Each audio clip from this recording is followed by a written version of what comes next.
This week, or I guess a couple days later, I'm bringing you a collection of poetry from Coffee House Press. This is You and Three Others Are Approaching a Lake, poems by Anna Mashevakis. Please excuse me if I'm pronouncing that wrong, the internet would not tell me how to do it. So this book is actually closer to a poetic collection of essays. I mean, it is poetry, but like essays, these poems are concerned with argument.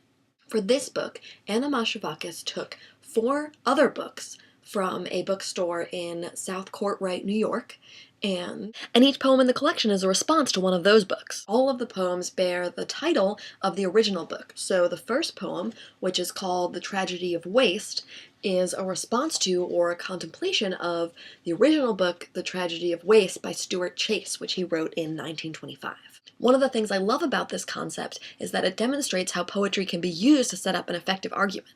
Yes, this is different from when you read an essay, but that doesn't mean it doesn't work. Here, Mashevakis builds on quotes from other writers and thinkers in order to develop her arguments in the poems. But it doesn't look or feel anything like prose. It doesn't even read like narrative poetry. Instead, it's written in cantos, small pieces that are carefully laid out so that together they bring out a theme or a concept. And that theme or concept ties the whole poem together.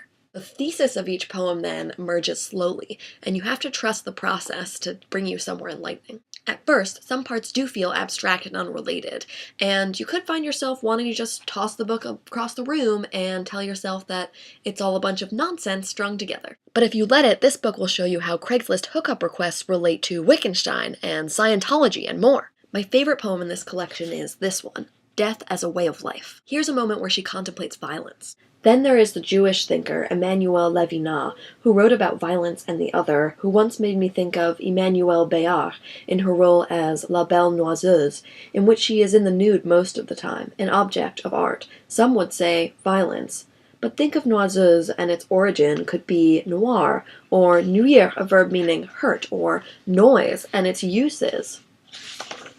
When I first saw the film, I thought it meant hazelnut, but the French word for hazelnut is noisette, and noiseuse, it turns out, is a person who likes to pick a fight, a gadfly. It's hard to really capture the essence of these pieces without reading a really large section. But at least you can see here these two people laid out for you to contemplate their relationship, and where they might fit into the picture she's beginning to draw about what violence means. So, what are the big questions of this collection? Not exactly life and death, although those are there. It's more abstract here. It's about how we make meaning, how we string together two people and think about violence. Or about how we create chatbots and they just remind us of ourselves. But how do we think? And how would we make something think like we think?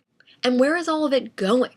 Is there a direction to our thinking? All of the books that were chosen for this collection were written in the 20th century, and the most recent one was in 1970. So where's all our thinking headed in the 21st century? In this book, it seems like a deeply personal question.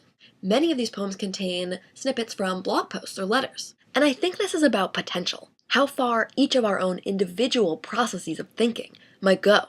That was You and Three Others Are Approaching a Lake, and you're watching Brave Little Books.